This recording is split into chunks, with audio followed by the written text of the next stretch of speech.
बड़ी जानकारी आ रही है, उसका रुख यहां पर कर लेते हैं। पटना बोरिंग रोड पर दिन दहाड़े फायरिंग हुई है। इस वक्त की बड़ी खबर पटना से, तो बड़ी जानकारी आपको बता दें, बिहार में अपराधियों के हौसले किस कदर बुलंद है, इसका मामला सामने आया। पुलिस को अपराधियों ने दी थी खुलेआम चुनौती। भीड़भाड़ वाले इलाके में 8 राउंड फायरिंग की गई है। फायरिंग के बाद इलाके में हड़कंप मच गया। गोलीबारी मामले में आरोपियों की पहचान हुई है। घटना के बाद थाना क्षेत्र में घंटों आरोपी देखे गए और जानकारी मिली गोलीबारी की घटना में 10 पुलिसकर्मियों पर कार्रवाई की गई है। अब देखिए, दिन दहाड़े भीड़भाड़ वाले इलाके में किस तरीके से अपराधियों का बोलबाला है, वो ये बता रहा है कि कानून की किस तरीके से धज्जियां जो है वो उड़ाई जा रही हैं। तो पुलिस को अपराधियों ने खुलेआम चुनौती दी थी।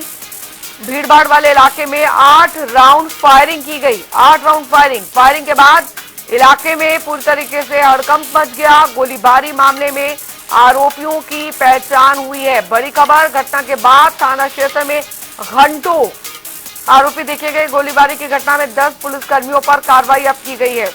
तो पटना बोरिंग रोड पर दिन दहाड़े फायरिंग का मामला। बिहार में अपराधियों के हौसले किस कदर बुलंद होते जा रहे हैं, इसका साफ उदाहरण देखने को मिला है। भीड़भाड़ वाले इलाके में दिन दहाड़े किस तरीके से बेखौफ होकर ये अपराधी फायरिंग कर रहे हैं, ये बताता है कि आखिरकार बिहार में कानून व्यवस्था का क्या हाल हुआ है। और स्थिति यहां पर यह है कि अपराधियों में कोई खौफ नहीं रहा पुलिस का, और दिन दहाड़े किस तरीके से बीच सड़क पर यहां फायरिंग होती है। पुलिस को अपराधियों ने खुलेआम चुनौती दी है। भीड़भाड़ वाले इलाके में 8 राउंड फायरिंग की गई। तो ये हाल हो रखा है इस समय बिहार का, जहां पर अपराधियों का बोलबाला है, पुलिस का कोई खौफ नहीं है। अपराधी दिन दहाड़े बीच सड़क पर और भीड़भाड़ वाले इलाके में खुलेआम फायरिंग करते हैं, मानो कानून व्यवस्था का कोई डर ही नहीं रह गया हो, या फिर प्रदेश में ही कानून व्यवस्था भगवान भरोसे हो। और बिहार में अपराधियों के हौसले किस कदर बुलंद है, इसका ये ताजा मामला सामने आया है, जो सवाल खड़े करता है कि क्या बिहार में जंगल राज बना हुआ है, क्या अपराधियों में पुलिस का खौफ नहीं है, आम जनता की सुरक्षा किसके हाथ में है।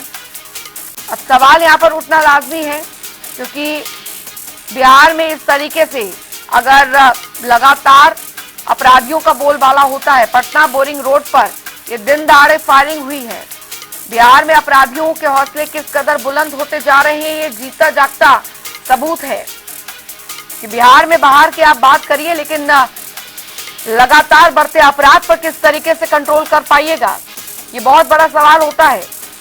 एक तरफ चुनावी ताना बाना चल रहा है चुनावी साल में बिहार में, दूसरी तरफ कानून व्यवस्था का ये हाल बना हुआ है, जिससे साफ लगता है कि बिहार में इस समय कानून व्यवस्था को ठेंगा दिखा रहे हैं अपराधी, ये बदमाश।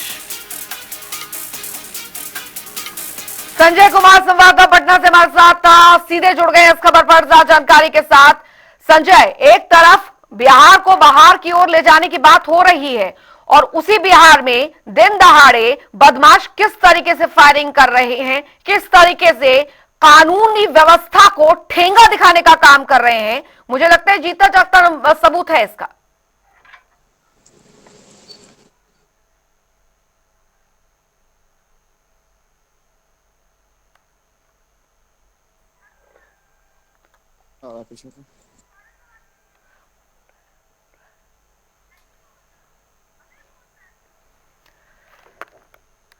अभी फिलहाल ताजा अपडेट, क्योंकि हम यहां पर लेने की कोशिश भी करेंगे, हमारे संवाददाता संजय, आपको मेरी आवाज मिल पा रही है?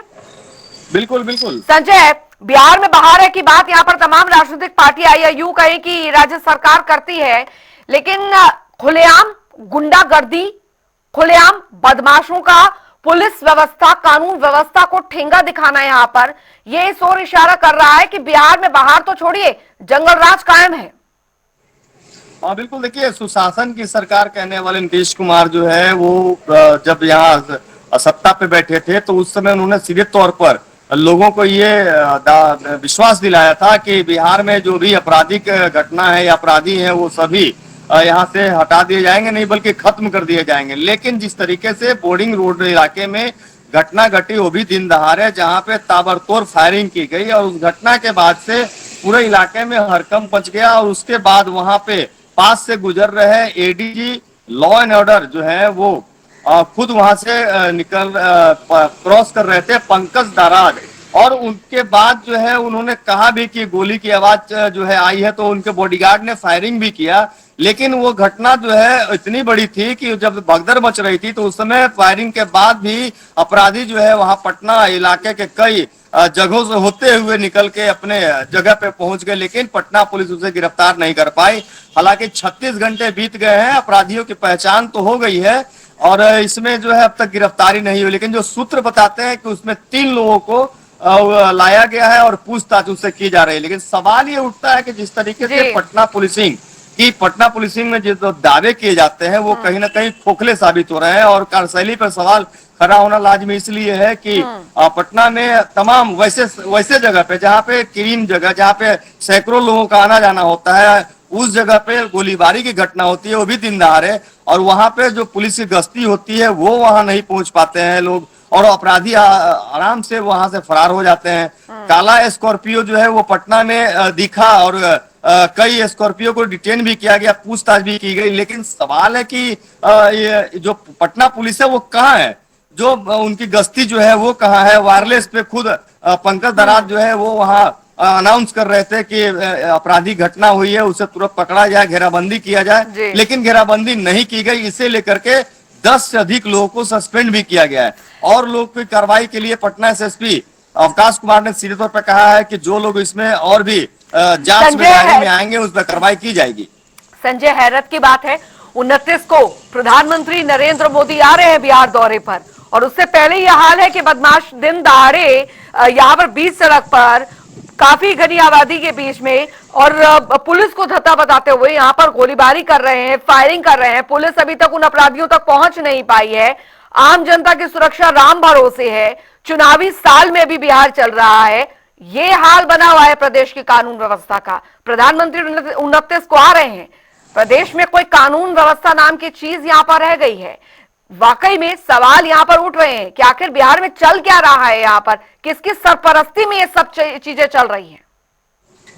बिल्कुल, देखिए, चूंकि पीएम के दौरे को लेकर के अलर्ट पे मूड पे जो है आईबी ने भी अलर्ट कर दिया है, उसको लेकर के तमाम जो एजेंसियां हैं वो यहाँ पे तैनात भी हैं कि किस तरीके से यहाँ पे सुरक्षा व्यवस्था दी जाए। चूंकि पूर्व में भी यहाँ पे बमबारी की घटना हो चुकी है, जब लोकसभा चुनाव था उसमें पीएम खुद यहाँ पहुंचे थे, तो उसको लेकर के पूरी सुरक्षा जो है वो जो दावा कर रहे हैं। तो सवाल इसी पे खड़ा हो रहा है कि जब वो पीएम आ रहे हैं तो सुरक्षा जो है वो दावा कर रहे हैं कि बिहार पुलिस की पूरी सुरक्षा देंगे, लेकिन दिन दहाड़े इस तरह की घटना हो रही है, तो कहीं ना कहीं पटना पुलिस पर सवाल उठना लाजमी है। चलिए, बहुत बहुत शुक्रिया संजय कुमार इस तमाम जानकारी के लिए। पुलिस के साथ साथ राज्य सरकार पर भी सवाल उठने लाजमी है कि चुनावों के दौरान तो बड़ी बड़ी बातें की जाती हैं, लेकिन चुनाव के बाद जब सत्ता में आते हैं तो ये हाल होता है।